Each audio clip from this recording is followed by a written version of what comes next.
Entretien Acte 7, mesdames, messieurs, bienvenue si vous nous rejoignez dans ce nouveau numéro. On parle développement, mais on parle surtout leadership féminin. Un élément qui cadre avec le contexte congolais parce que la politique de gouvernance est dirigée par une femme. On ne va pas faire un bilan, rassurez-vous, on va juste jeter un regard analytique sur les faits, mais surtout, on va mettre beaucoup plus d'accent sur le leadership féminin en RDC. Quel impact, quelle importance et quels sont les éléments qui peuvent en découler. Pour en parler, on reçoit Dr Silas Mimile Makangou, pour la plupart, il a plusieurs casquettes, auteur, serviteur de Dieu, mais ici on le reçoit en qualité de consultant en leadership et développement parce qu'il enseigne à l'université cette matière-là. Dr Silas, merci d'avoir répondu à notre invitation. C'est moi qui vous remercie, monsieur le journaliste. D'accord, c'est toujours un plaisir. J'ai envie de poser la première question qui va poser le base de notre entretien. Aujourd'hui, quand on parle de leadership féminin, il y a souvent ce prisme professionnel, alors qu'il y a une dimension sociologique dans le leadership de la femme. Vous êtes auteur d'un livre qui venait de paraître tout récemment. Quel est le regard ou quel est l'apport que ces écrits ont voulu apporter justement à cette considération générale du leadership féminin, particulièrement chez nous en RDC? Merci beaucoup pour l'opportunité. Je voudrais déjà procéder à un rectificatif pour parler du leadership au féminin et non pas du leadership féminin. Voilà. Parce que, par essence, le leadership n'a pas de genre. Il n'est ni féminin ni masculin. Mais nous parlons du leadership féminin pour voir les difficultés, les défis et les contraintes auxquelles font face les leaders lorsqu'elles sont femmes. Partant de ce qui se passe dans notre société, de l'appréhension que nous avons du rôle et de la contribution de la femme dans l'émergence d'une nation, dans la prospérité d'une communauté, nous sommes dans une société quelque part misogyne. Et pourtant, lorsque nous considérons le poids démographique que représente la femme, nous nous rendons compte que nous sommes dans un pays comme dans beaucoup d'autres pays où il y a plus de femmes que d'hommes. Et le Congo, comme beaucoup d'autres pays africains, font face à des défis de développement. Ces défis nécessitent plus d'intelligence, ces défis nécessitent plus de main-d'œuvre. Et ces intelligences et ces main-d'œuvre, il faudrait les reconnaître que l'homme masculin n'est pas le seul à les détenir. La femme aussi peut apporter sa main-d'œuvre pour pouvoir faire avancer les choses. La femme peut aussi contribuer par sa compétence, par ses idées, par ses lumières, pour que la nation finisse par atteindre le cap qu'elle s'est proposé. Et pour cela, il est donc question de comprendre que lorsque nous parlons du leadership au féminin, c'est aussi pour nous une façon de pouvoir équiper, mais aussi de libérer une bonne partie de la population congolaise qui se voit quelque part contrainte parce que la société ne lui donne pas assez d'opportunités, mais aussi parce que ces femmes elles-mêmes, ayant vécu et grandi dans un environnement qui lui a donné une certaine impression que sa contribution serait secondaire, beaucoup de ces femmes se sont assises dans la résignation, disant « ma vie, c'est pour le mariage. Je fais mon cursus scolaire, académique, et au finish, c'est de me taper un bon mari, élever les enfants. » Alors que, au regard des défis qui sont les nôtres, nous nous rendons compte que nous avons besoin de plus de main-d'œuvre et de plus de compétences. Et si la femme peut y apporter, elle serait la bienvenue. Mais pour qu'on y arrive, il faudrait émanciper. Il faudrait, comme nous le disons dans cet ouvrage, briser ce que nous appelons ces plafonds de verre. Ces plafonds de verre qui, en réalité, est l'ensemble de ces a priori, de ces préjugés, à la fois sociologiques et même religieuses, qui y ont amené la femme congolaise, la jeune fille congolaise, à croire que réussir pour une femme était une exception et que cela était normal pour un homme. Aujourd'hui, j'ai part d'une constatation. Vous l'avez si bien dit, je suis consultant en leadership. J'ai eu à donner des formations dans des entreprises publiques et privées. Et je peux vous garantir les difficultés qu'ont les femmes à pouvoir asseoir une gouvernance structurelle dans une structure ou dans une autre, où quelquefois elles doivent recourir à une force contraignante pour prouver qu'elle est la chef ou qu'elle est la number one, simplement parce que ses collaborateurs masculins ont du mal avec professionnalisme, quelquefois, à se soumettre à ces injonctions ou à ces directives. D'où il était donc pour nous important de pouvoir mettre à la disposition, non pas seulement de la femme, mais de la société congolaise tout entière, pour comprendre que parler du leadership au féminin, c'est aussi parler du leadership qui devrait être exercé par plus de 54% de la population congolaise. Et cette population féminine, cette jeune féminine, a besoin d'être équipée. Quand vous allez dans les universités, vous remarquerez une chose, que les filles sont moins bosseuses que les garçons. Pourquoi? Parce que déjà bien avant, certains professeurs véreux, certains assistants leur ont fait croire que pour passer des classes pour une fille, il faudrait donner plus que ce que l'on met sur papier. Lorsqu'il est question d'être recruté pour un emploi, des fois on exige à la jeune fille ce qu'on n'exige pas à l'homme. Alors, il ne faudrait pas que la féminité pour la femme soit comme un handicap lorsqu'elle veut se lancer dans le marché de l'emploi. Et ces livres voudraient créer un équilibre. Mais cet équilibre ne sera créé que si la femme elle-même prend conscience de son potentiel, prend conscience de ce qu'elle peut apporter dans l'émergence de la nation, mais aussi dans l'avancement de sa communauté. Donc voilà un peu. Aujourd'hui, lorsque vous regardez comparativement à beaucoup d'autres pays, il faudrait dire qu'il y a quand même des avancées. Je constate que le pouvoir actuel donne assez d'opportunités aux femmes à pouvoir occuper gouverner. On va y arriver. Une deuxième question qui me vient en tête, c'est qu'aujourd'hui, beaucoup se sont mis en tête que pour pouvoir émanciper la femme, la jonction indispensable, c'est aussi appliquer une forme de discrimination positive. On a judiciarisé cela par une quotité réservée aux femmes au niveau des institutions. Est-ce que le bon moyen, pour des gens qui ont longtemps vécu sous le joug masculin, s'émanciper sous prétexte, sous un schéma de bénédiction de l'homme, sans beaucoup d'efforts, est-ce que c'est vraiment libérer l'esprit? Non, non, non. Ce n'est pas ça, libérer l'esprit, parce que libérer la femme ne doit pas l'amener à faire la guerre contre le masculin. Il faudrait surtout éviter cela. La véritable émancipation de la femme viendra avec l'accompagnement de l'homme masculin. Sinon, nous tombons dans le féminisme. Sinon, nous tombons dans une sorte d'antagonisme, dans un rapport de force qui ne fait gagner ni aux familles, ni à la communauté nationale. Pour cela, je pense qu'il faudrait établir de véritables bases. Et comme nous l'avons dit dans cet ouvrage, il est question ici de voir l'avenir, de faire un constat, un diagnostic très objectif du présent, pour se rendre compte qu'il y a une main-d'œuvre qui chôme. Il y a des cerveaux qu'on aurait pu développer. Il y a des compétences à qui on n'a pas donné la chance pour pouvoir s'exprimer. Parce que, même lorsque vous regardez dans le milieu politique, vous allez vous rendre compte que quelquefois, ces braves femmes qui ont réussi à pouvoir occuper des postes d'avant-gardistes, ont y à sacrifier quelque part leur dignité, ont y à sacrifier quelque part leur personnalité. Et pour cela, il faudrait arrêter. Il faudrait arrêter parce que demain, nous aurons des femmes, certes, chefs, des femmes, certes, gouvernantes, mais en qui la population ne croit pas parce que tout le monde croit qu'elle aussi, elle a fait ça pour y arriver. Et c'est pas bon. Alors que l'un des ingrédients les plus importants dans le leadership, c'est son intégrité.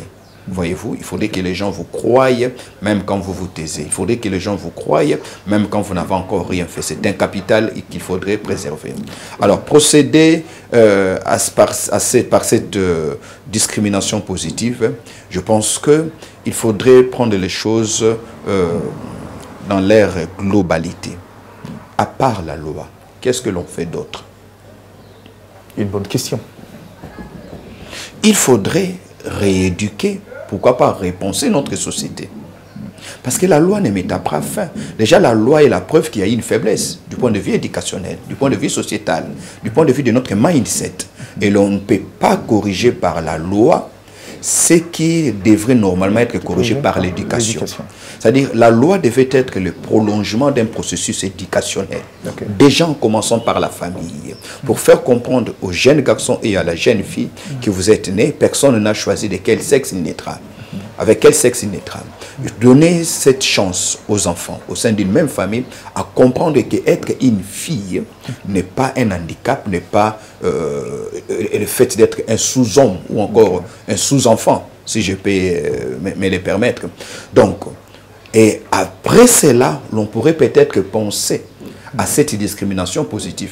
Mais cette discrimination positive pourrait aussi revêtir une dimension complaisante dans la mesure où, comme nous l'avons vu par exemple, lorsqu'il faudrait faire l'égalité en termes de quotas, où il faudrait autant d'hommes que chaque parti politique doit...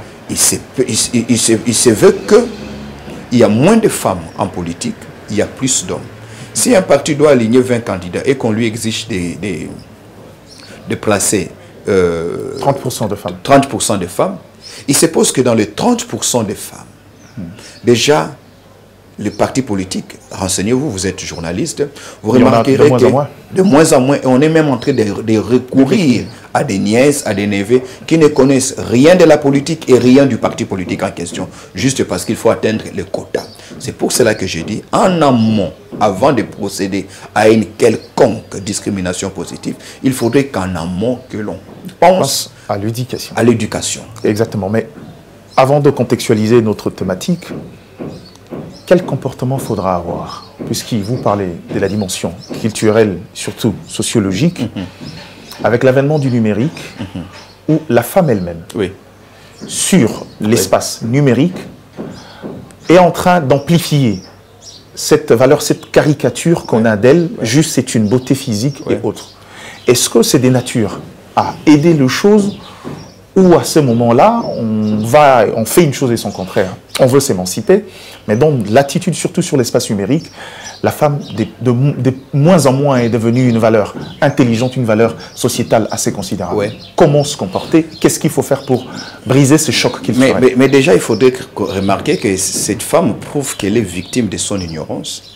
Elle est victime de l'ignorance de sa société, mais elle est aussi victime de la démission du leadership national qui n'a pas pensé à elle. Au fait, on l'a laissé grandir. Comment, docteur? Parce que si vous vérifiez, en termes d'échecs scolaires, c'est beaucoup plus les hommes qui battent le record à plus de 70%. La plupart des femmes, dans le schéma scolaire, sont toujours dans les bonnes zones. Oui, nous ont même colonisés pendant l'école. Évidemment, mais au finish, où est-ce qu'elles sont? C'est parce qu'on leur a fait croire, pour la plupart, qu'après les études, l'étape la plus importante, le summum, c'est le mariage. Je ne suis pas contre le mariage, je suis moi-même marié. Je sors d'une famille stable. Je crois que le mariage occupe une place de choix dans la construction d'une société, en tant que base de famille, pour une famille. Mais il faudrait aller au-delà. Il ne faudrait pas que le mariage, mon cher ami, soit perçu comme un mouroir de talent et de vocation. Ou une finalité de la vie. Une finalité. Je pense qu'on peut être une bonne mère et une très bonne ministre qui mène des réformes et qui assure un leadership efficient. On peut être une bonne mère et être une bonne magistrate. On peut être une bonne mère et une bonne vendeuse de pain dans les quartiers. Mais puisqu'il faut revenir sur ce que vous disiez tantôt, cette femme qui s'exhibe, mais en réalité, quand elle s'exhibe, elle n'exhibe qu'une partie d'elle. Elle ne s'exhibe pas dans les réseaux sociaux. Elle n'exhibe qu'une partie d'elle, et la partie qu'elle exhibe, c'est la partie la moins importante. La partie la plus éphémère, son plastique. Mais la plus utilisée. La plus utilisée par ignorance. C'est là où j'ai dit qu'il faudrait qu'on aille. Je dis dans ce livre que la femme est plus belle que son corps. Elle doit apprendre à être plus belle que son corps. Parce que la beauté physique, c'est la beauté la plus éphémère, c'est la beauté que l'on peut aujourd'hui acheter avec toutes ces chirurgies esthétiques. On peut se faire de nouvelles joues, on peut se faire pointer le nez, on peut se faire des rondeurs, ainsi de suite. Malheureusement, la femme, à cause de l'industrie cosmétique, à cause de tout ce qu'il y a, industrie beauté cinématographique, ainsi de suite, la femme a été réduite dans sa dimension physique. L'émancipation de la femme n'est pas d'abord vis-à-vis de l'homme, c'est l'émancipation de la femme vis-à-vis des a priori qu'elle a elle-même. Commencer à se penser plus que ce qu'elle représente dans son corps. À 65 ans, mon cher ami, c'est difficile d'appliquer un maquillage et que ça tienne. À 70 ans, c'est difficile. Mais à 70 ans, 75 ans... C'est même pas la valeur prépondérante pour le mariage. Très bien, voilà. Mais alors qu'à 75 ans, une femme peut énormément contribuer à l'avancement de sa communauté. Et c'est ça notre écrit. C'est ça notre apostolat que nous sommes en train d'exercer aujourd'hui. Pour faire comprendre à la jeune fille que s'il faudrait investir, il faudrait moins investir sur la forme physique, mais investir sur votre être intérieur. Nourrissez votre cerveau. Le Congo n'a pas un problème de beauté. Le Congo a un problème de leadership. Et qui dit leadership dit vision. Et pour qu'il y ait une vision, il faudrait qu'il y ait cette synergie d'intelligence, cette synergie d'effort, cette synergie d'ambition.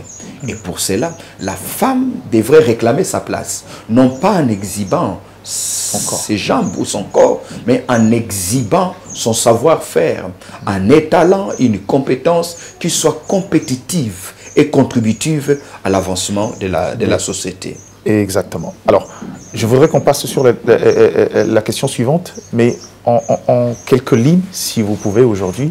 Vous avez tout à l'heure parlé de l'éducation en amont pour pouvoir renverser cette culture-là. Qu'est-ce qu'il faut faire aujourd'hui pour préserver la jeune génération?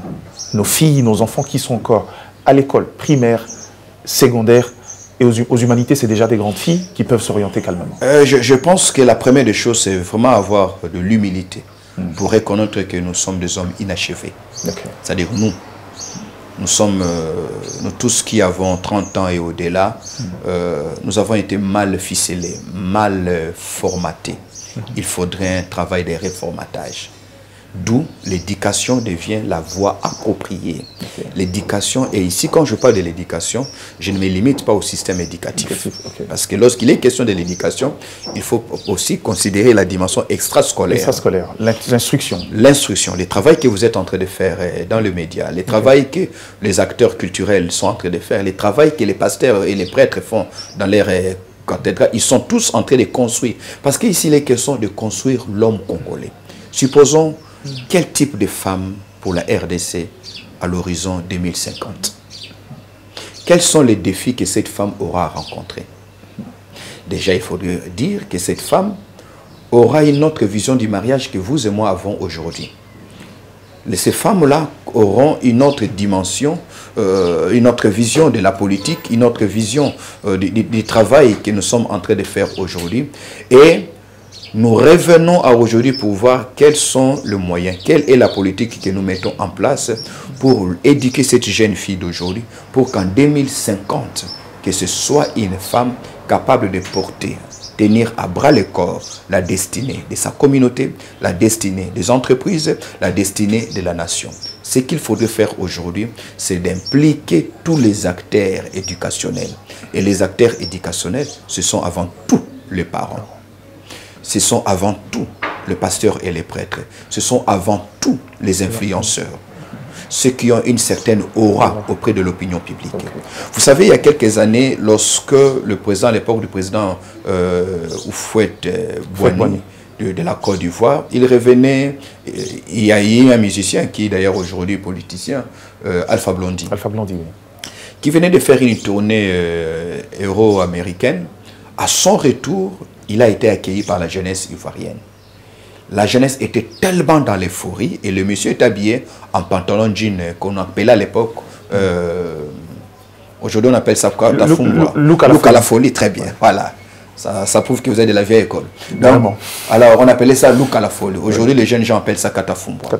Alors quand il débarque avec ses pantalons, à la minute qui suivra, la moitié de la jeunesse ivoirienne qui était venue l'accueillir en tant que star de la musique ivoirienne, africaine, ils ont déchiré leurs habits.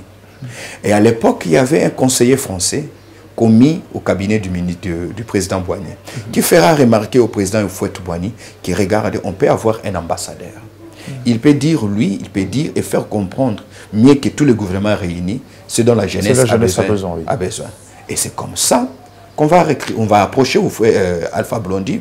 On va le faire comprendre comment maximiser et capitaliser l'influence et la position qu'il occupe afin d'éduquer cette jeunesse. L'intelligence des situations. Voilà. Très bien, l'intelligence de la situation. Alors, c'est ce qui malheureusement nous manque. Donc, lorsqu'il est question de l'éducation, il faudrait mettre tous les packages en place. Les parents, l'église, l'école, la famille, les médias. Et tout devrait être chapeauté par une politique qui a défini au préalable les types d'hommes et de femmes que nous voudrions avoir. Parce que nous sommes l'un des rares pays au monde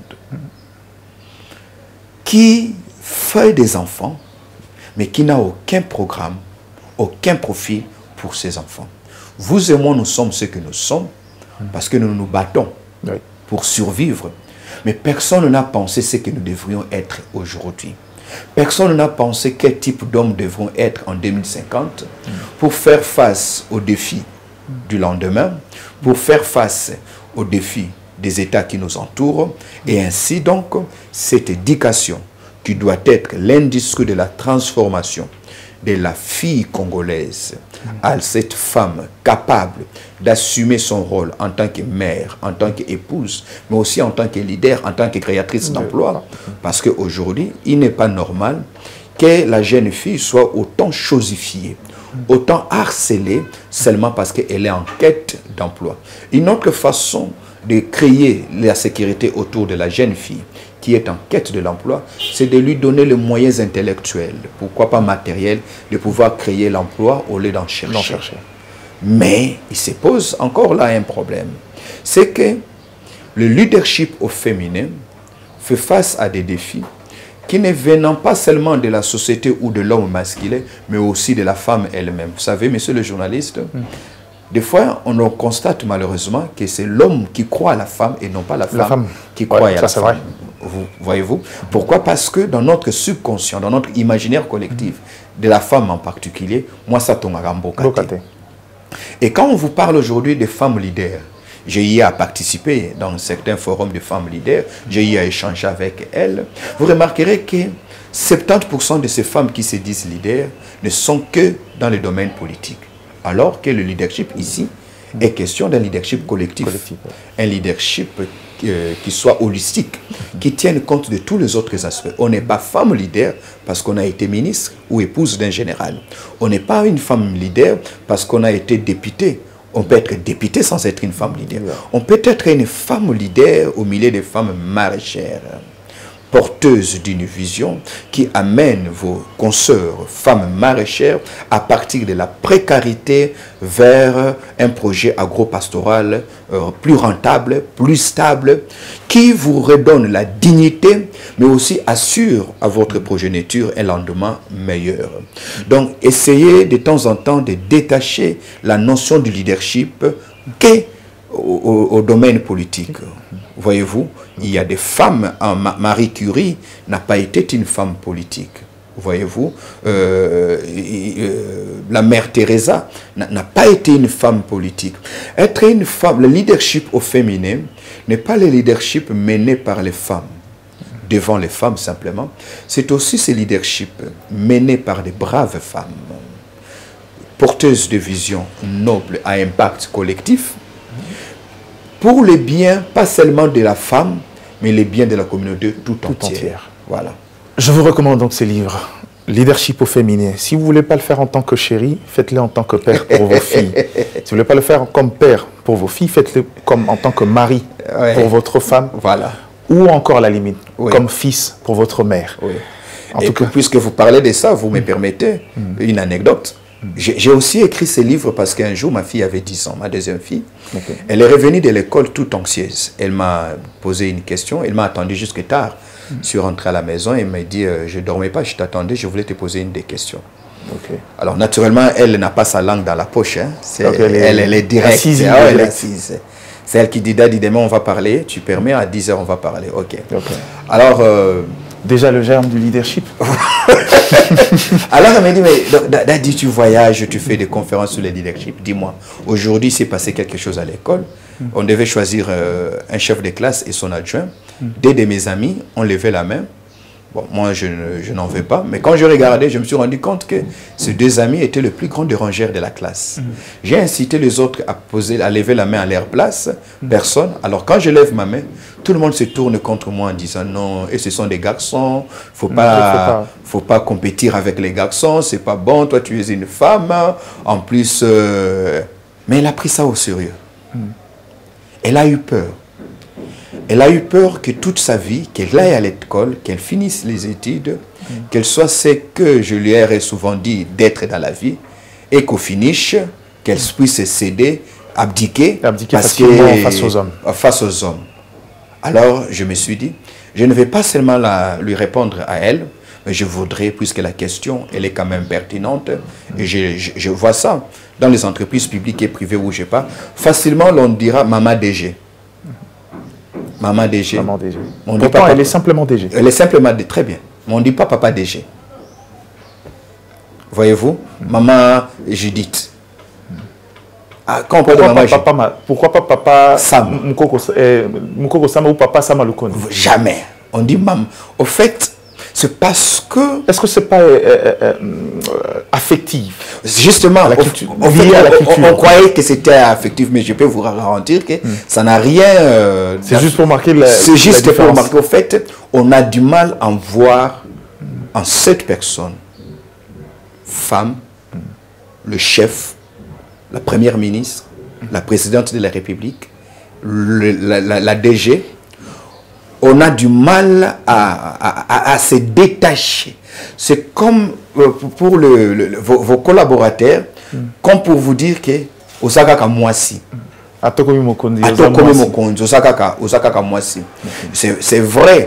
C'est vrai qu'elle ne cesse pas d'être femme. D'ailleurs, on en a besoin parce que certaines aptitudes intellectuelles et émotionnelles dont elle est porteuse, on en a besoin aujourd'hui. On parle aujourd'hui du quotient émotionnel, de l'intelligence émotionnelle qui prend même le pas sur le quotient intellectuel. Et la femme a certains atouts que nous, hommes, n'avons pas, par exemple, en termes de patience, en termes de pouvoir gérer les problèmes. Déjà, la façon dont l'Éternel, le Créateur... La résolution de conflits. La résolution des conflits, elle peut venir travailler, donner le meilleur d'elle-même, alors qu'elle a laissé de sérieux problèmes à la maison. Ce qui n'est pas le cas chez l'homme. Alors, donc, ce n'est pas tellement de l'affection, c'est quelque part une difficulté pour nous de voir, en fait, c'est extraordinaire. C'est une exception. Ok? C'est une exception d'avoir une femme chef.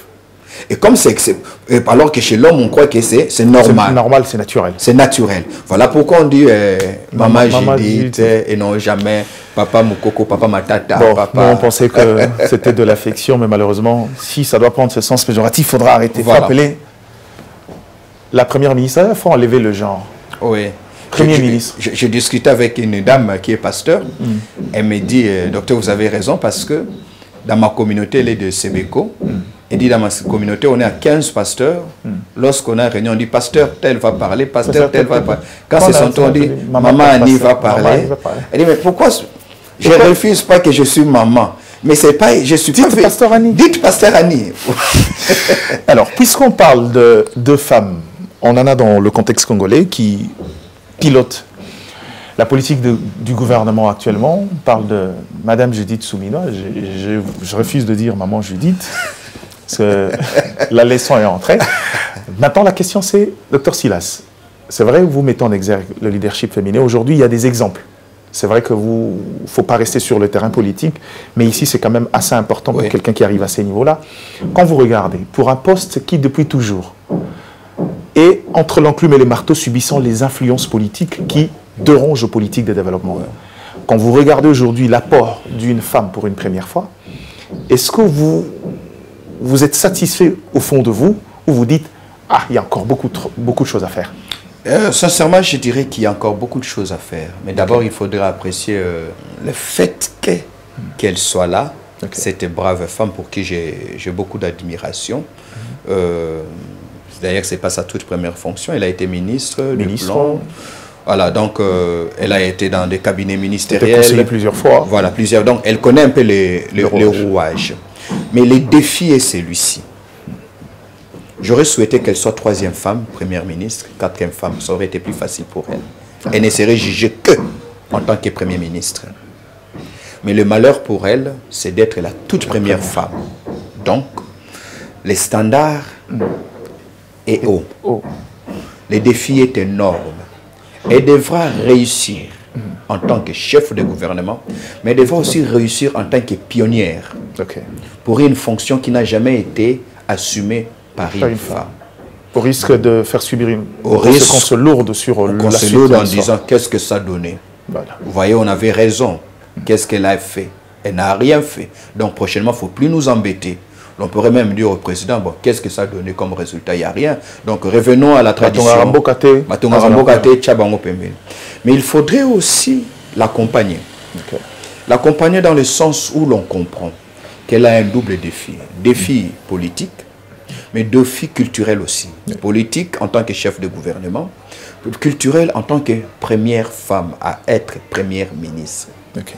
Sinon, comme on dit en lingala, la baninga yombo. Yombo, c'est-à-dire malchance, la poisse. Il faudrait qu'on l'accompagne, qu'on l'aide. Je veux dire mieux en lingala, Arosumbananganda. Arosumbananganda, voilà. Ça match. Il faudrait qu'elle parvienne à démystifier cette fonction. Pour dire, si les hommes ont eu à l'exercer bruyamment, une femme pourra aussi le faire. Pourquoi pas mieux? Pourquoi pas mieux d'ailleurs? D'ailleurs, c'est ce qu'on attend. Hein? La moindre des choses qu'elle a à faire, c'est de faire mieux que les hommes. C'est le minimum qu'on lui exige en tant que femme. Et c'est ça justement pourquoi je parle du leadership au féminin, parce que ça devient finalement une charge, un poids. Mais un poids qu'elle ne sera pas porter seule. Il faudrait que la communauté nationale tout entière l'accompagne. Pourquoi? Parce que échouer en tant que chef de gouvernement, c'est faire échouer la République. Échouer en tant que chef de gouvernement, c'est aussi confirmer ses a priori, maintenir ces plafonds de verre qui voudraient faire croire qu'il y a des fonctions qui sont faites pour les femmes et d'autres non. Or, si elle parvient à réussir, ne vous soyez pas étonnés que demain, que l'on dise, ah, une femme peut aussi être chef d'État. Voyez-vous? Et pour cela, elle a besoin de bosser doublement. D'abord pour avoir les résultats équivalents aux autres.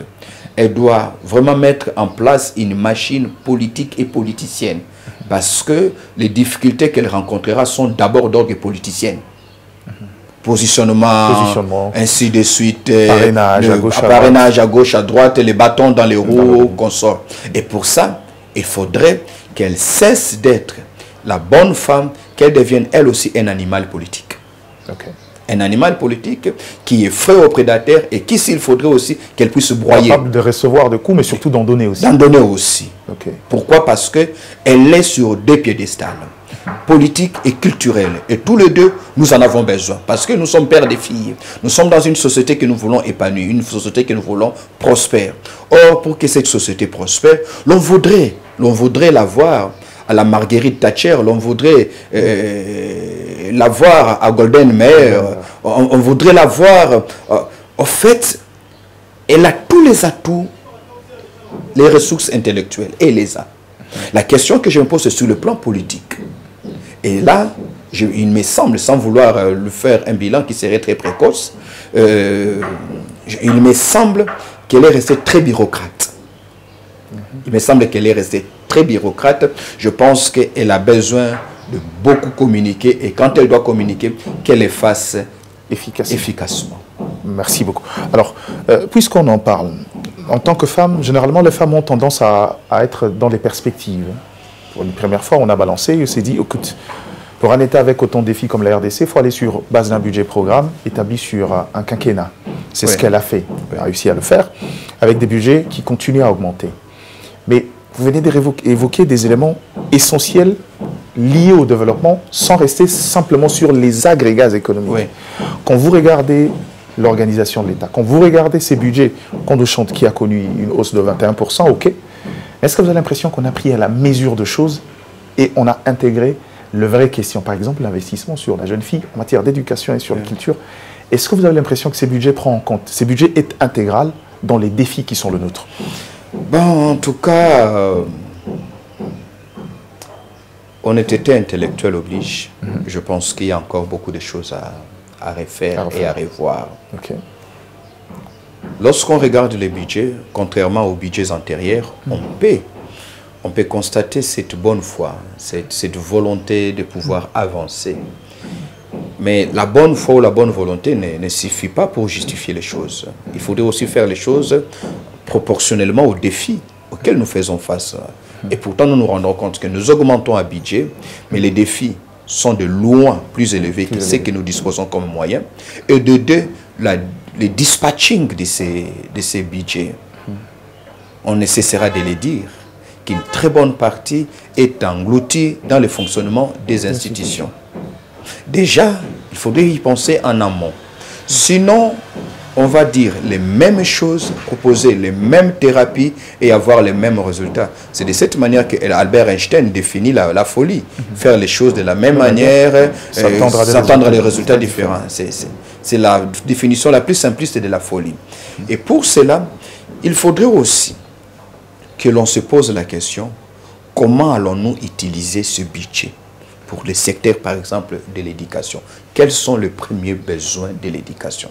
Est-ce que c'est une éducation de masse, une éducation d'élite, une éducation de qualité ou comment? Parce qu'aujourd'hui, par exemple, on a vu l'augmentation combien sensible du nombre d'enfants, surtout de la jeune fille, à l'école grâce au programme de la gratuité. Mais le comble, c'est que les programmes de la gratuité portent en lui-même le germe des prochains problèmes, c'est-à-dire la massification des classes au niveau des classes, alors que le nombre d'enseignants est resté déficitaire comparativement au nombre d'enfants. Et déjà, quand on est face... La capacité d'accueil des écoles. La capacité d'accueil des écoles. On ne va même pas dans le fond. Dans le fond du contenu de cette éducation. Donc, on risque de dépenser beaucoup pour peu de résultats parce que les orientations n'ont pas été assez stratégiques. Voyez-vous? Et pour ça, je pense qu'il faudrait que l'on... C'est là où moi j'insiste sur le leadership, qui n'a rien à voir avec l'homme politique, qui n'a rien à voir avec le gouvernant.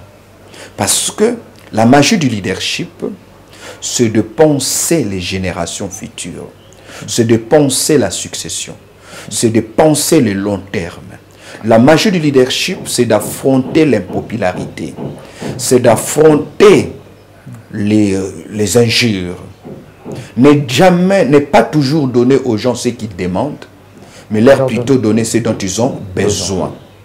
Or, le comble, c'est que le correctement politique voudrait donner ce qui garantit le prochain électorat, ce qui garantit les prochaines échéances électorales. Alors que le leadership se tient au sommet pour voir ce qui adviendra demain, pour que les décisions qui sont prises aujourd'hui soient stratégiquement élaborées. Qu'est-ce que l'on pense de la jeune fille congolaise? On ne peut pas aujourd'hui penser à l'émancipation de cette jeune fille congolaise en l'envoyant simplement à l'école, de peur qu'au finish de son cursus scolaire et même académique, qu'elle redevienne chômeur comme ses aînés par manque d'emploi. Il faudrait déjà initier cette jeune fille, la faire comprendre qu'on peut être une femme leader sans être à la politique, mais on peut aussi se construire son arsenal dans le domaine des affaires et devenir une femme chef d'entreprise et même prendre en charge certains politiciens. Il faudrait amener la jeune fille à la conquête du marché d'emploi en tant que créatrice et non pas en tant que consommatrice. Il faudrait amener la jeune fille congolaise, pourquoi pas penser dans l'investissement dans le domaine minier. Il faudrait amener la jeune fille congolaise à penser à l'industrie textile.